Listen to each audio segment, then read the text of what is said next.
Pipila ka mga kabanay sa mga binilanggo adunay pangindahay ning pagsugat sa bagong tuig. Sama na lang nining usa ka inahan sa usa sa mga akusado sa pagsunog patay sa usa ka sakop sa Air Force kinsa nang hinaot nga unta madakpa na o ang utok ka sa maong krimen. Si Luan Mirondina sa report.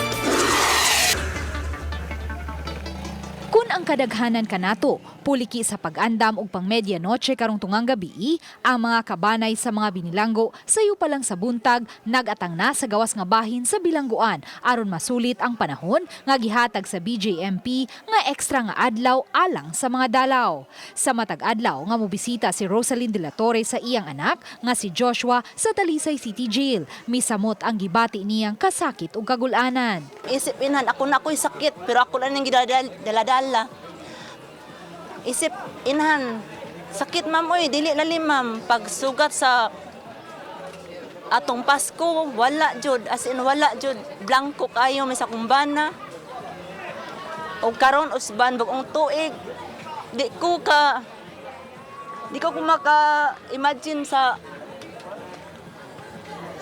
pangitabo ba nga nakalitan ko ma'am ba akong anak na sodiri nga pagka-inosente Diyos akong anak. Ang 23 anyos nga si Joshua Garciano nasulod sa Talisay City Jail niadtong Pebrero 19, 2017 uban sa iyang hinigugma nga si Risa May Cabanyog tungod sa kasong murder ug arson. Samtang ang inahan ni Risa May nga si Edna kinsa mo'y gitumbok nila nga utok sa krimen. Pabilin panggawas nun uban ang laing duha ka mga lalaki nga gikatahong miabag usab sa pagbuhat sa krimen.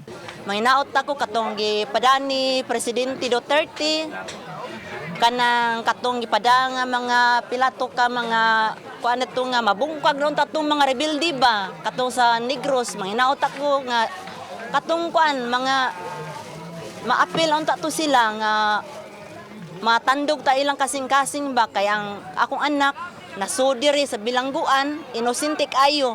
Sa pagkakaroon, padayon ang husay sa ilang kaso. Luan Mirondina, Balitang Masdak.